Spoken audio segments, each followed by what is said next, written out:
फटाफट से ये सारे रॉक्स कलेक्ट कर लेती हूँ। पता है मैं ये रॉक्स क्यों कलेक्ट कर रही हूँ? क्योंकि इसी से तो हमें मिनरल्स मिलते हैं। दरअसल रॉक्स के पार्ट्स में अंदर मिनरल प्रेजेंट होते हैं। इस पार्ट को हम ओर कहते हैं। वैसे तो इस पार्ट में मिनरल के साथ कुछ इम्प्योरिटीज भी होती हैं, पर हम मिनरल को एक्सट्रैक्ट कर लेते हैं और इम्प्योरिटीज को पीछे छोड़ देते हैं। इस पार्ट से, इस ओर से सारे मिनरल्स कलेक्ट करके मैं सारी जरूरत की चीजें बनाऊंगी, क्योंकि मिनरल से ही तो सब कुछ बनता है। इसीलिए मैं इन रॉक्स को कलेक्ट कर रही हूँ। लेकिन सोचने वाली बात यह है कि इन ओर्स में मिनरल आता कहाँ से है, ये फॉर्म कैसे होता है? तो इसके बारे में क्यों ना आज के लेक्चर से मिलके पता लगाएं। तो चलिए स्टार्ट करते हैं।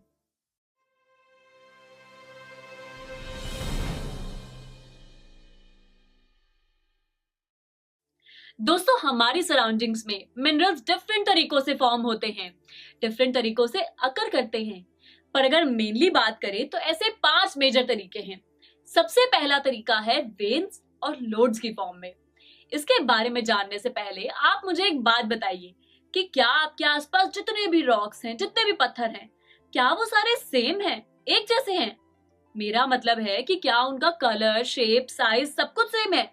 नहीं ना, क्योंकि दोस्तों हमारी सराउंडिंग्स में डिफरेंट टाइप्स के रॉक्स हैं। अब इनमें से अगर हम इग्नियस और मेटामॉर्फिक रॉक्स की बात करें, यानी उन रॉक्स की जो लावा के ठंडे होने की वजह से बनते हैं या फिर टेम्परेचर चेंज की वजह से लैंड पर फॉर्म हो जाते हैं, तो ऐसे रॉक्स में वक्त के साथ हीट और बारिश की वजह से क्रैक्स बन जाते हैं और इन क्रैक्स में से ही हमें मिनरल्स मिलते हैं। दोस्तों, जब ये क्रैक्स छोटे होते हैं तो हम इन्हें वेन्स कहते हैं, और जब टाइम के साथ ही क्रैक्स बड़े हो जाते हैं तो हम इन्हें लोड्स कहते हैं। अर्थ के सरफेस पर जो मिनरल्स होते हैं वो इन क्रैक्स के जरिए रॉक्स में अपनी जगह बना लेते हैं, और इन क्रैक्स से हमें कॉपर, जिंक और लेड जैसे मिनरल्स मिलते हैं। इसके बाद सेकंड तरीका है बेड्स और लेयर्स की फॉर्म में। जैसे कि नाम से ही हम समझ सकते हैं कि इस फॉर्म में बेड की तरह एक लार्ज एरिया में मिनरल्स अकर करते हैं, और ऐसा होता है सेडिमेंट्री रॉक्स के केस में। मेरा मतलब है उन रॉक्स के केस में जो लैंड पर टाइम के साथ डस्ट के छोटे छोटे पार्टिकल्स के इकट्ठा होने की वजह से फॉर्म हो जाते हैं।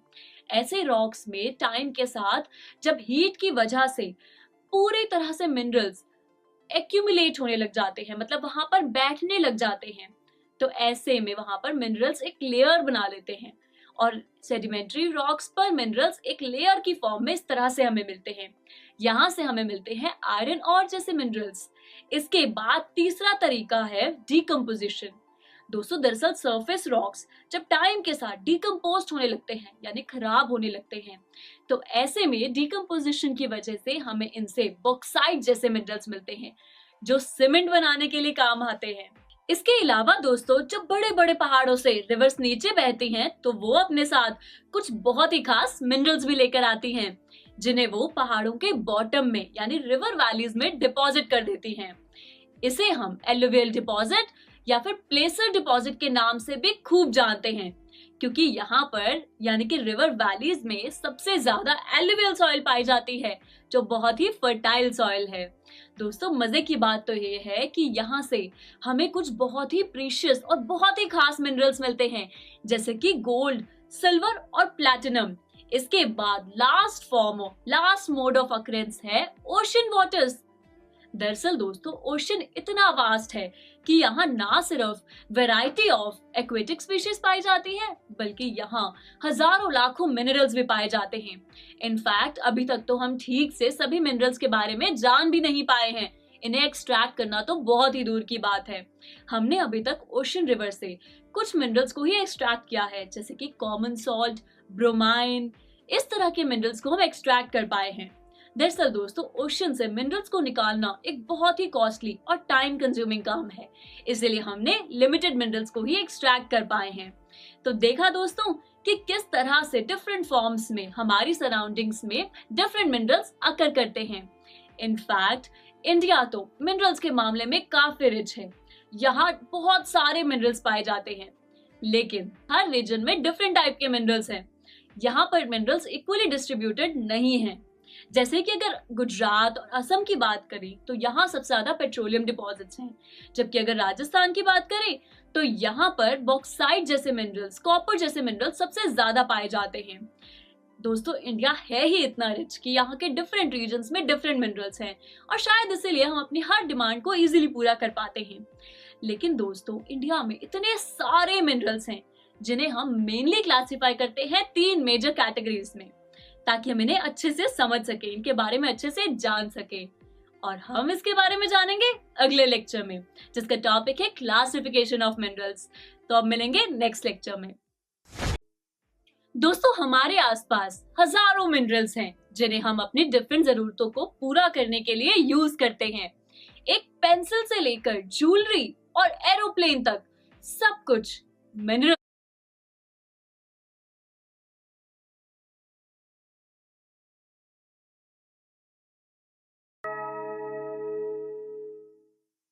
दोस्तों हमारे आसपास हजारों मिनरल्स हैं जिन्हें हम अपनी डिफरेंट जरूरतों को पूरा करने के लिए यूज करते हैं।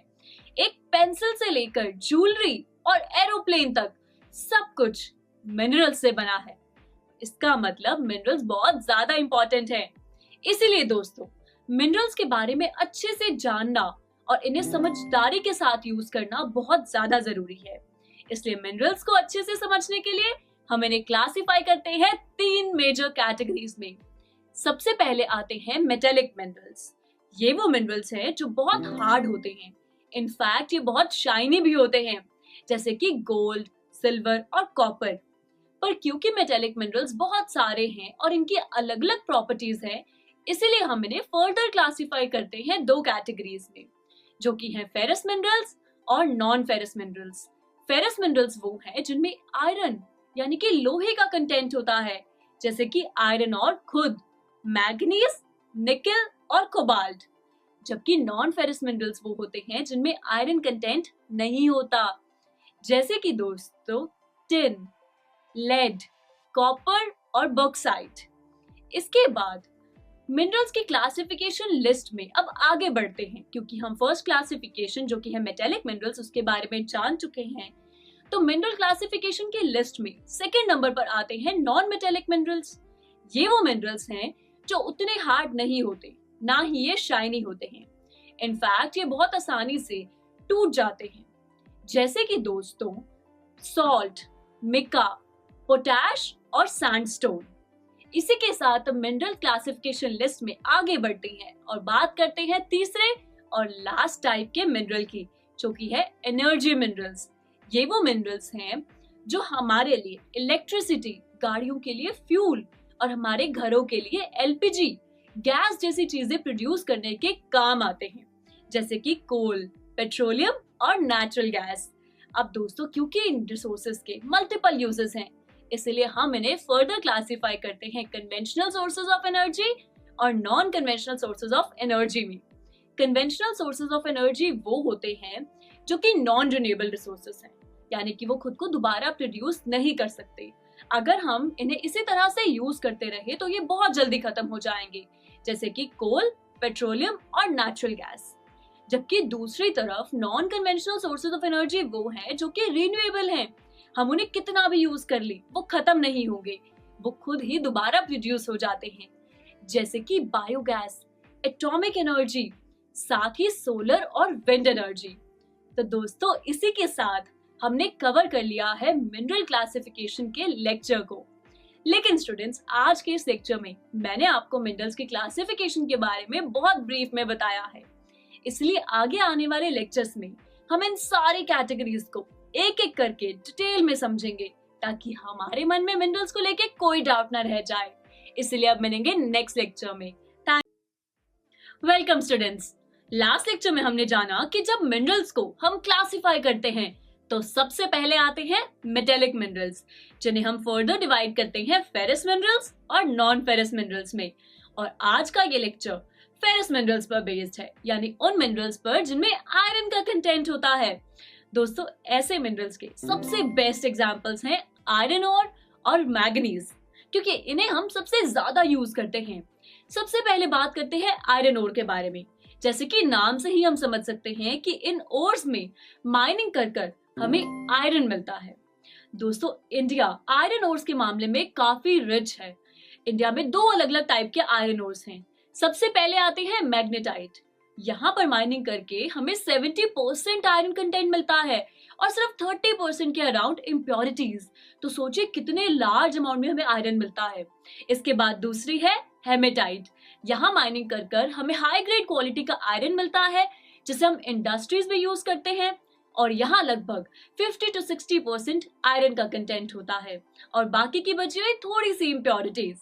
तो दोस्तों इस तरह से मैग्नेटाइट और हेमेटाइट ओर से हमें बहुत सारा आयरन मिलता है। दोस्तों इंडिया आयरन के मामले में इतना रिच है कि हमारे पास ना सिर्फ अपने यूज के लिए सफिशिएंट आयरन है बल्कि हम आयरन को बहुत सी डिफरेंट कंट्रीज में एक्सपोर्ट भी करते हैं। इंडिया में बहुत सारे रीजन्स में आयरन पाया जाता है लेकिन ऐसे 4 मेन रीजन्स हैं, 4 मेन बेल्ट्स हैं जहां बल्कि हम आयरन को बहुत सी डिफरेंट कंट्रीज में एक्सपोर्ट भी करते हैं। इंडिया में बहुत सारे रीजन्स में आयरन पाया जाता है लेकिन ऐसे 4 मेन रीजन्स हैं, 4 मेन बेल्ट्स हैं जहां सबसे हाई ग्रेड क्वालिटी का और सबसे ज्यादा आयरन मिलता है। सबसे पहली है उड़ीसा झारखंड बेल्ट। दोस्तों जैसे कि आप इस मैप में देख सकते हैं ये है उड़ीसा झारखंड की बेल्ट जहां पर हेमेटाइट ओर से यानी कि यहाँ पर माइनिंग करके हमें 50 to 60% आयरन मिलता है। इसके बाद दूसरी है दुर्ग बस्तर छतरपुर बेल्ट। दोस्तों ये पड़ती है महाराष्ट्र और छत्तीसगढ़ स्टेट्स में। यहाँ पर भी हेमेटाइट ओर से यहाँ का आयरन हम ना सिर्फ इंडस्ट्रीज में स्टील बनाने के लिए इस्तेमाल करते हैं बल्कि इसे जापान और साउथ कोरिया जैसी कंट्रीज में एक्सपोर्ट भी किया जाता है। इसके बाद थर्ड नंबर पर आती है बल्लारी चित्रदुर्गा चिकमंगलुरु तुमाकुरु बेल्ट जो कि कर्नाटका में है। दोस्तों ये इंडिया की सबसे बड़ी आयरन ओर बेल्ट है। जैसे कि आप नाम में ही देख सकते हैं यहाँ कर्नाटका के 4 रीजन्स के बारे में बताया गया है। दोस्तों यहाँ पर हमें जो आयरन मिलता है उसे हम स्लरी यानी कि लिक्विड की फॉर्म में कन्वर्ट करके पाइपलाइंस के जरिए दूसरी कंट्रीज में एक्सपोर्ट करते हैं। और इसके बाद लास्ट में आती है महाराष्ट्र गोवा बेल्ट। ये एक छोटी सी बेल्ट है जहां से हमें लिमिटेड आयरन मिलता है और इसे भी हम एक्सपोर्ट करते हैं। दोस्तों इसी तरह से ऐसी बहुत सी बेल्ट्स हैं जहां पर आयरन ओर्स हैं। तो आप मानते हैं ना कि इंडिया काफी रिच है आयरन के मामले में। हमारे पास ना सिर्फ अपने लिए सफिशिएंट आयरन है बल्कि हम इसे दूसरी कंट्रीज में भी एक्सपोर्ट करते हैं। दोस्तों इसी तरह से अब आगे बढ़ते हैं और बात करते हैं फेरस मिनरल्स के दूसरे एग्जाम्पल के बारे में जो कि है मैंगनीज। ये एक ऐसा मटेरियल है, एक ऐसा मिनरल है जो स्टील बनाने के लिए यूज किया जाता है। तो आप समझ सकते हैं कि ये कितना इंपॉर्टेंट है क्योंकि हमारी डेली यूज की ऑलमोस्ट सारी चीजों में स्टील का इस्तेमाल होता ही है। हमारे घर के यूटेंसिल से लेकर एक चेयर और बड़े से बड़े व्हीकल में स्टील यूज होता है। इनफैक्ट दोस्तों मैंगनीज का यूज बहुत सारे और चीजों में भी होता है जैसे कि ब्लीचिंग पाउडर, इंसेक्टिसाइड्स और साथ ही जो हम घरों में पेंट करते हैं उसमें भी मैंगनीज यूज होता है। दोस्तों इंडिया में उड़ीसा सबसे बड़ा प्रोड्यूसर है मैंगनीज का। तो यहाँ से आप ये बहुत अच्छे से समझ सकते हैं और कह सकते हैं कि इंडिया फेरस मिनरल्स के मामले में ना सिर्फ सेल्फ सफिशिएंट है बल्कि एक बहुत बड़ा एक्सपोर्टर भी है। स्टूडेंट्स इसी के साथ हमने कवर कर लिया है आज के लेक्चर को। अब नेक्स्ट लेक्चर में मिलकर डिटेल में बात करेंगे मेटेलिक मिनरल्स की दूसरी कैटेगरी के बारे में जो कि है non ferrous minerals. So see you in welcome students. आज हमें डिस्कस करना है मेटेलिक मिनरल्स की दूसरी कैटेगरी को जो कि है नॉन फेरस मिनरल्स। दोस्तों नॉन फेरस मिनरल्स ये वो मिनरल्स हैं जिनमें आयरन का कंटेंट नहीं होता। इसके बहुत से एग्जांपल्स हैं जैसे कि copper, lead, zinc, bauxite, in fact gold. इन सारे मिनरल्स में आयरन नहीं है लेकिन ये बहुत ही ज्यादा इंपॉर्टेंट है। और आज इनकी इंपॉर्टेंस को अच्छे से समझने के लिए और नॉन फेरस मिनरल्स के बारे में सब कुछ जानने के लिए आज हम इनके कुछ एग्जाम्पल्स को डिस्कस करेंगे। तो सबसे पहले बात करते हैं कॉपर के बारे में।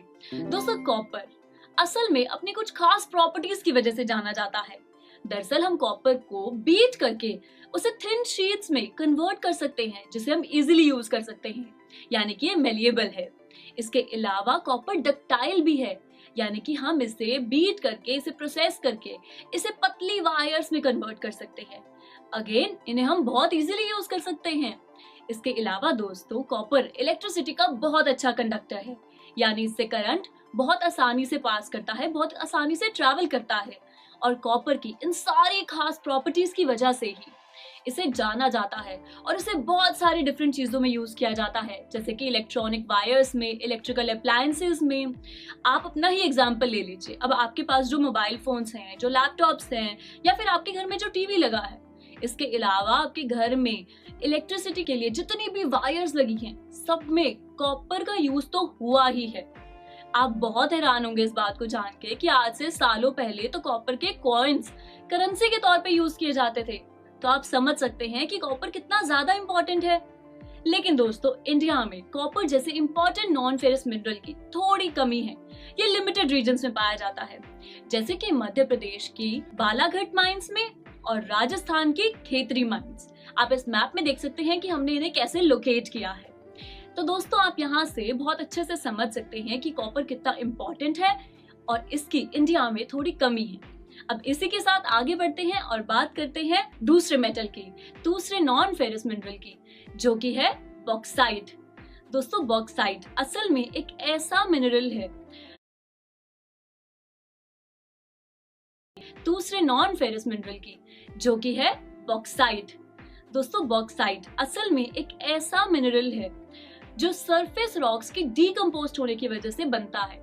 सरफेस रॉक्स जब धूप और बारिश की वजह से खराब होते हैं तो वो एक क्ले जैसा सब्सटेंस बना देते हैं, जो कि है बॉक्साइट। और बॉक्साइट को प्रोसेस करके इससे पहले एल्यूमिनियम और उसके बाद एल्यूमिनियम पाया जाता है। और एल्यूमिनियम के यूजेस से तो हम में से कोई भी अनजान नहीं है। किचन के यूटेंसिल्स, हमारे घरों की विंडो के जो फ्रेम्स हैं, इनफैक्ट एरोप्लेन के बहुत से पार्ट्स में एल्यूमिनियम काफी ज्यादा यूज होता है। और दोस्तों, एल्यूमिनियम की प्रॉपर्टीज भी कुछ कुछ कॉपर जैसी ही हैं। दरअसल ये भी लाइट वेट होता है और ये मेलिएबल भी है, यानी कि इसे प्रोसेस करके, इसे बीट करके थिन शीट्स में कन्वर्ट किया जा सकता है। दोस्तों, उड़ीसा एल्यूमिनियम का सबसे बड़ा प्रोड्यूसर है। इसके अलावा छत्तीसगढ़ के बिलासपुर में, और उनकी प्रॉपर्टीज भी कुछ कुछ कॉपर जैसी ही हैं। दरअसल ये भी लाइट वेट होता है और ये मेलिएबल भी है, यानी कि इसे प्रोसेस करके, इसे बीट करके थिन शीट्स में कन्वर्ट किया जा सकता है। दोस्तों, उड़ीसा एल्यूमिनियम का सबसे बड़ा प्रोड्यूसर है।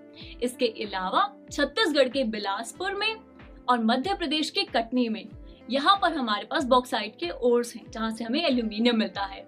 तो दोस्तों, इसी के साथ हमने कवर कर लिया है नॉन फेरस मिनरल्स को, और साथ ही हमारा कवर हो गया है मेटेलिक मिनरल्स का टॉपिक।